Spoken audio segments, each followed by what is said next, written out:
হাসি, তুমি? কি ব্যাপার? তুমি কাউকে না বলে এখানে চলে এসেছো? চলো বাড়ি চলো। আমার মেয়ে তোর বাড়িতে আর যাবে না, চলে যায় এখান থেকে। কেন যাবে না? ওকে যেতেই হবে। ছাড়ো, আমি আর ওই বাড়িতে ফিরে যাব না। আমার অপরাধ? তুই গরিব, চলে যা এখান থেকে। আমি হাসিকে না নিয়ে এখান থেকে যাব না। এই, তোর কানে কথা গেল না? যা এখান থেকে, না হলে মেরে এখানে পুঁতে দেবো। হাসি, আমি গরিব জেনেও তুমি আমার হাত ধরে এই বাড়ি থেকে বেরিয়ে গেছিলে, আর আজ আমাদের ভালোবাসার এই প্রতিদান দিলে তুমি জীবনে সুখী হবে না। হ্যালো আমি হাসি, ডিভোর্স পেপার পাঠিয়ে দিয়েছি, সইটা করে দিও। হাসি, তুমি আমার সাথে এমন কেন করছো? এখনো সময় আছে, তুমি ফিরে এসো। আমি ওসব কথা শুনতে চাই না, সইটা করে দিও।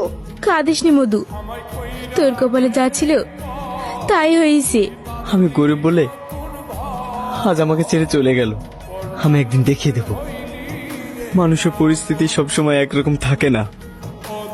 কি করবি তুই? আমাকে টাকা ইনকাম করতে হবে, অনেক টাকা। সেলিম, তুমি? যাক, চিনতে পেরেছো তাহলে? হ্যাঁ। স্বামী, সংসার নিয়ে ভালোই আছো তাহলে? আর ভালো। কেন, তুমি তো সুখের আশায় আমাকে ছেড়ে দিয়ে চলে এসেছো। তোমার স্বামী কোথায়? ওর তো বিয়ে হয়নি, স্বামী কোথায় পাবে?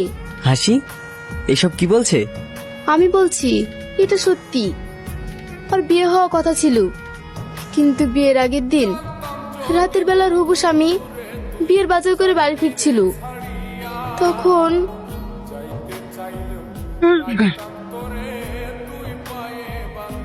ওই ঘটনার পর হাসি আর অন্য কাউকে বিয়ে করেনি।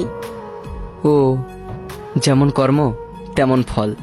আসলে কি জানো, কারো বিচার হয় উপরে গিয়ে, আবার কারো কারো দুনিয়ায় বেঁচে থাকতে বিচার হয়ে যায়। যাই হোক, সবার সব সময় তো আর একরকম যায় না। আমি এখন ভালোই আছি। বিদেশে 4 বছর থেকে নিজেকে পরিবর্তন করে বাড়ি ফিরছি। ভালো থেকো, আসছি। মা, ওই আঙ্কেলটা কে তোমাকে এমন ভাবে কথা বললো? মধু, ওটা তোমার আব্বু। ওটা আমার আব্বু? হ্যাঁ, ওটা তোমার আব্বু হয়। আব্বু?